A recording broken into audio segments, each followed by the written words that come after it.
निरंजन अलख निरंजन हो अलख निरंजन।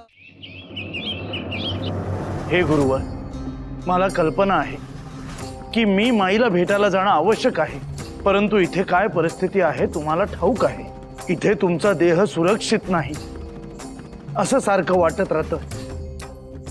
अशुभ संकेत मिळत आहेत। इथून जाणं म्हणजे संकटांना आमंत्रण देण्यासारखं आहे। गुरुवर, मला माईला भेटण्याची इच्छा आहे, परंतु मला त्यांना मृत्यूपूर्वी भेटायचं असूनही नाही भेटता येणार। मी तुला आज्ञा देतो गोरक्ष, तू तात्काळ जाऊन त्या माय माऊलीला सरस्वतीला भेटून ये। विलंब करू नको, तात्काळ प्रस्थान कर। आदेश अलख निरंजन। गुरुवर, तुम्ही मला धर्म संकटात टाकता आहात। आजवर तुमचा आदेश मी शिरसावज्ञ मानत आलो आहे। अत्यंत जड अंतःकरणाने मला इथून जावं लागतंय।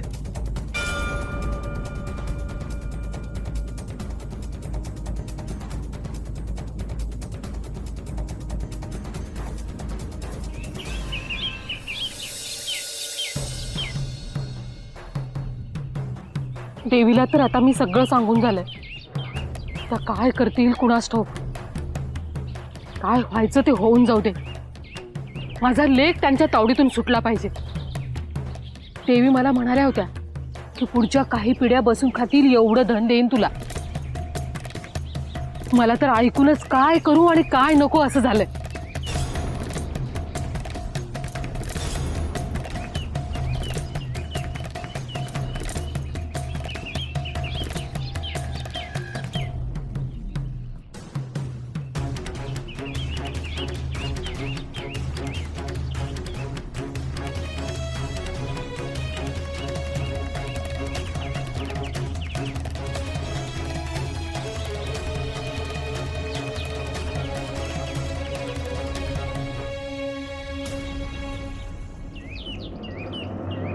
अहो, कुठे निघालात?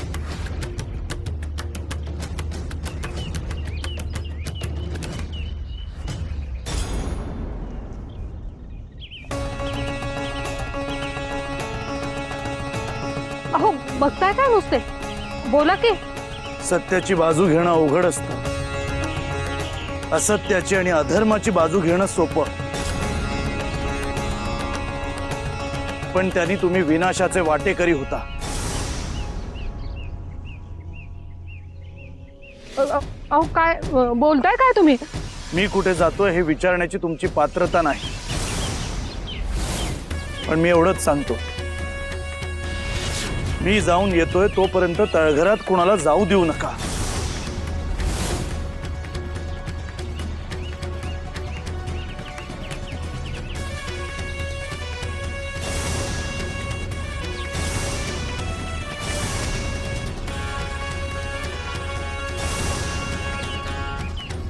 आयुष्य घालवलं या देवळाची सेवा करता करता।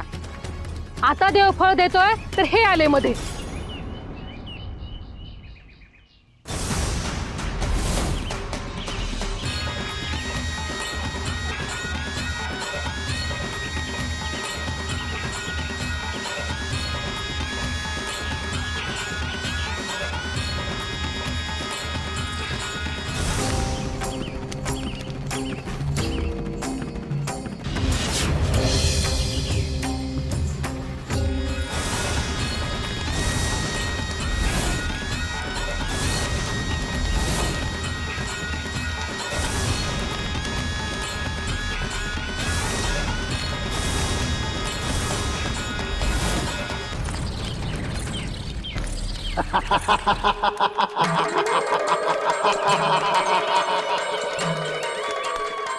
रेवती, तुझी बुद्धी आता मी पालटतो।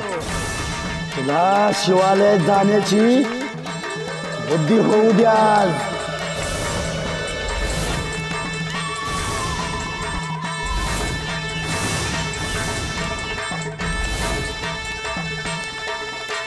ही तलवार मी तुझ्या हातात देणार हाय।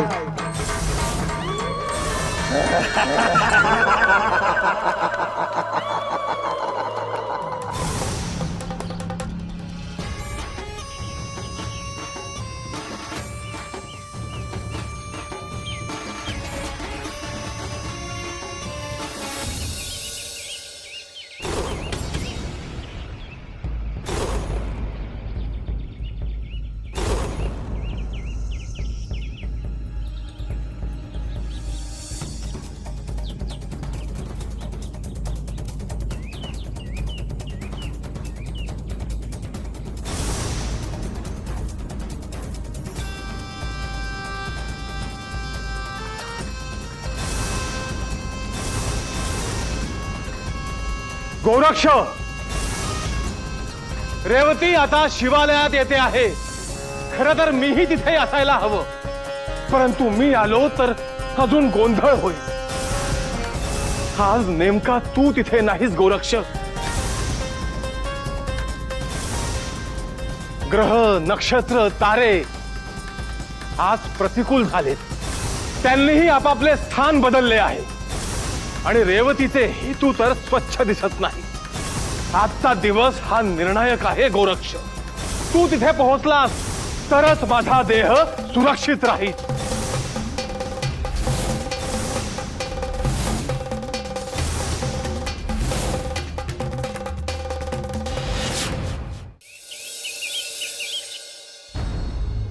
प्रणाम महाराज. महाराज, आपणास एक वार्ता द्यायची होती. आज आभाळून आला आहे का अमात्य? होय महाराज. काय सांगणार आहात? महाराज, देवी शिवालयाच्या दिशेने गेल्या आहेत. हो, ठाऊक आहे. परंतु त्यांनी सोबत अधिक कुणाला नेलेले नाही. त्यांचे हे असे जाणे सुरक्षित नव्हे महाराज. तुम्ही काय सुचवता आहात अमात्य? मी त्यांच्या सोबतीसाठी त्यांच्या मागे सैनिक पाठवू का? नको. आज राजसभा आहे, त्याचे काय करायचे? आजचा दिवस थांबू.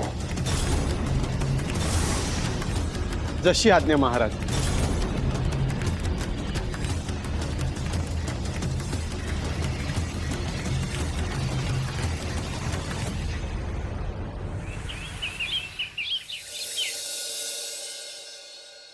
या गोरक्षेतून मी ह्या पृथ्वीवरच्या तेजस्वी आणि दिव्य पुत्राला या सृष्टीत अवतरण्याचे आमंत्रण देत आहे.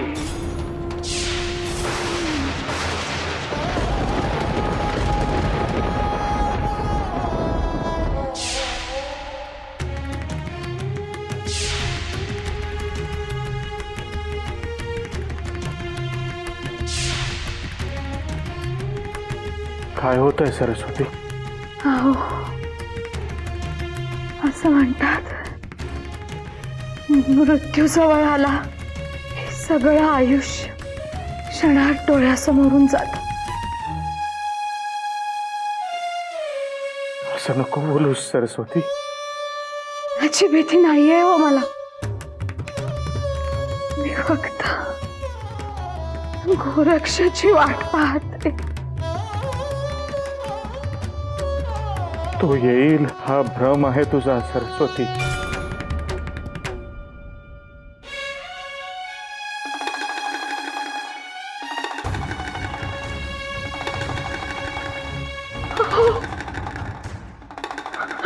गोरक्ष,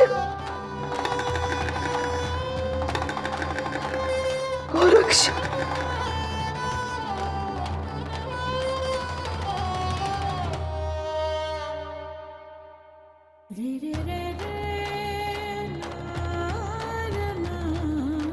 राहू द्या. गोरक्ष.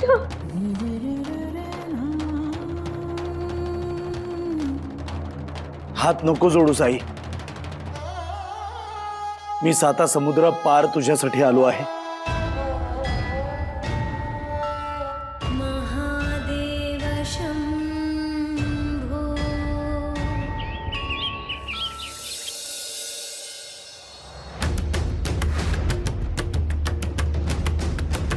आता काय कराल?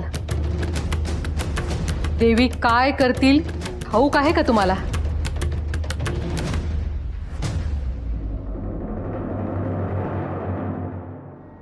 माझं नक्कीच काहीतरी पूर्वसंचित आहे, म्हणून तू आलास.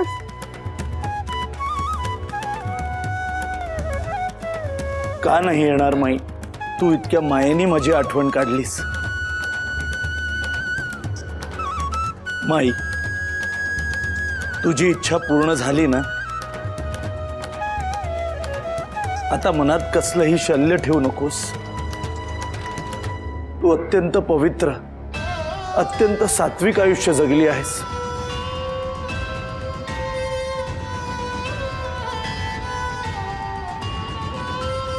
सगळी कर्तव्य पार पाडत भक्ती केली आहेस. तू धन्य आहेस माई.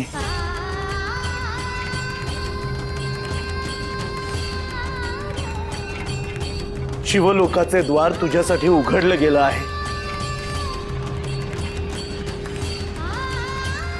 आता शांत हो आणि डोळे मिटून तुझ्या आराध्याचं ध्यान कर.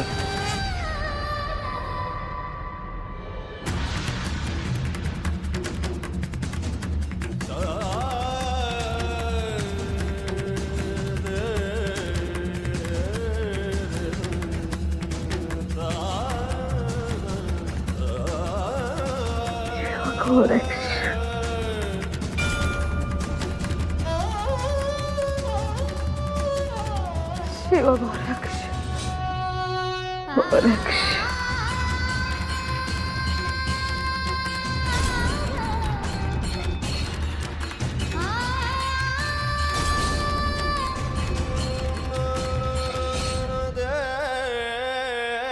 सरस्वती,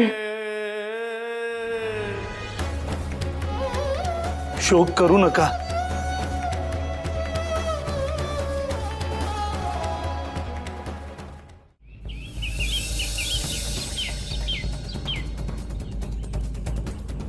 अघोरी तुम्ही इथे?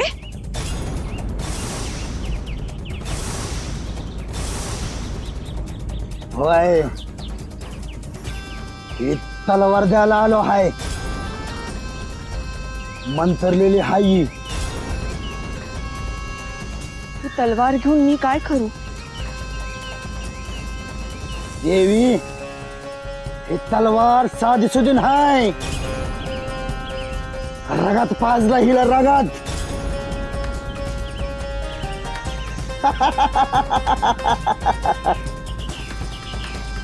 तलवार तुम्ही हातात घ्या. तुम्हाला असं वाटल खाली ठेवूच नये. तुमच्या हातात असू द्या. समजल काय करायचं ते. बुद्धी होईल तसं करा. घ्या.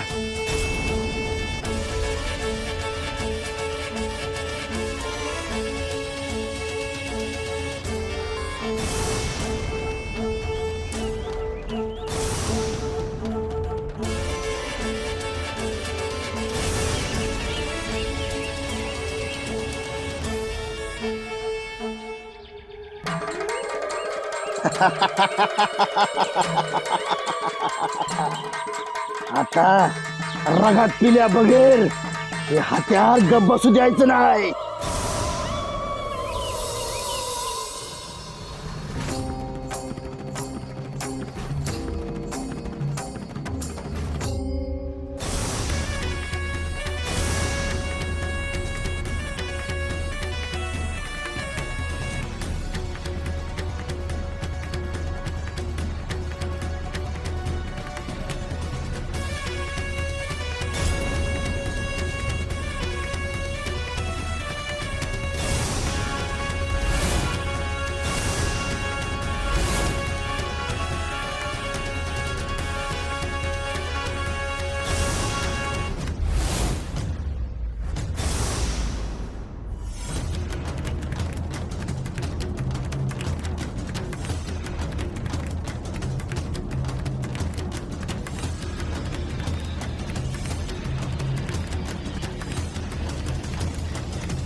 देवी तुम्ही?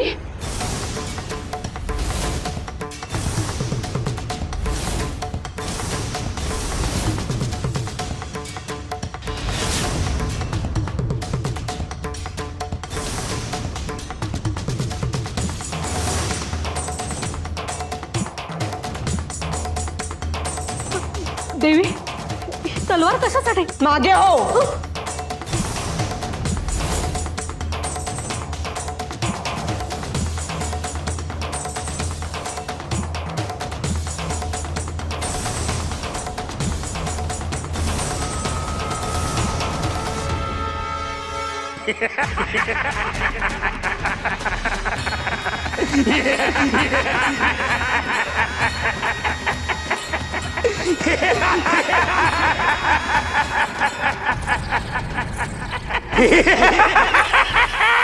मच्छिंद्रनाथ, माझ्या अनुमतीशिवाय तुम्ही माझ्या पतीच्या देहात प्रवेश केला.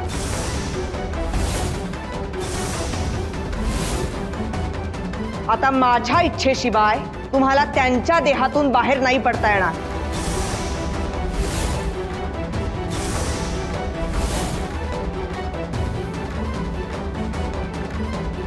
तुम्ही इथे आहात म्हणजे माझ्या पतीच्या देहातून आत्मा पुन्हा तुमच्या देहात प्रवेश करणार, बरोबर ना?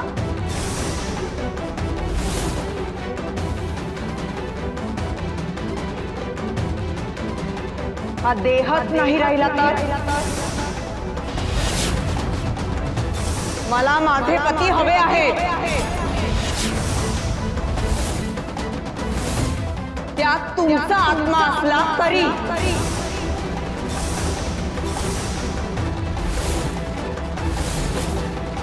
रेवती, उचल तलवार आणि घालगाव.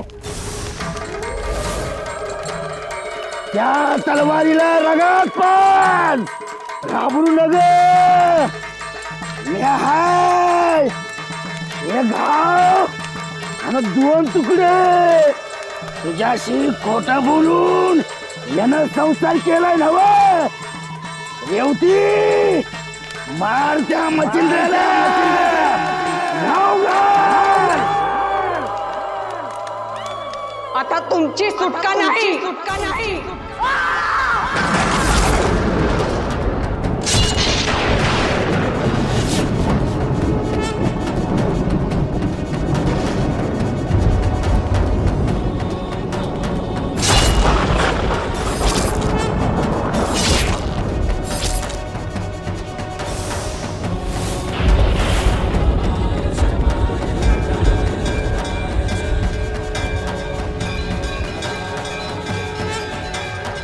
रेवती, तू हे काय केलं?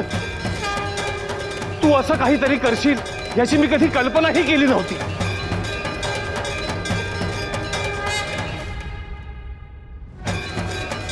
आता मी काय करू? या देहामध्ये मच्छिंद्र म्हणून मी कायम स्वरूपी कसा राहू? तो देह अत्यंत पवित्र होता रेवती. कठोर साधनेने त्याचे पोषण झाले होते.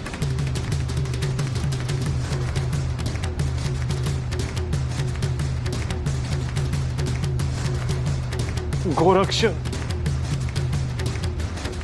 मीच तुला पाठवलं आणि त्या रेवतीने घात केला बघ.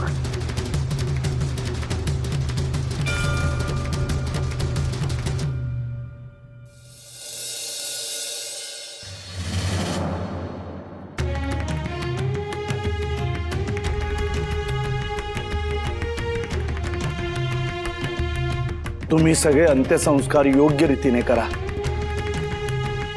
शोक करू नका.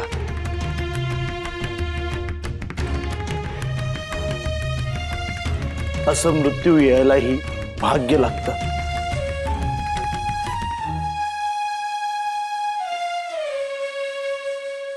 मला तात्काळ जावं लागेल.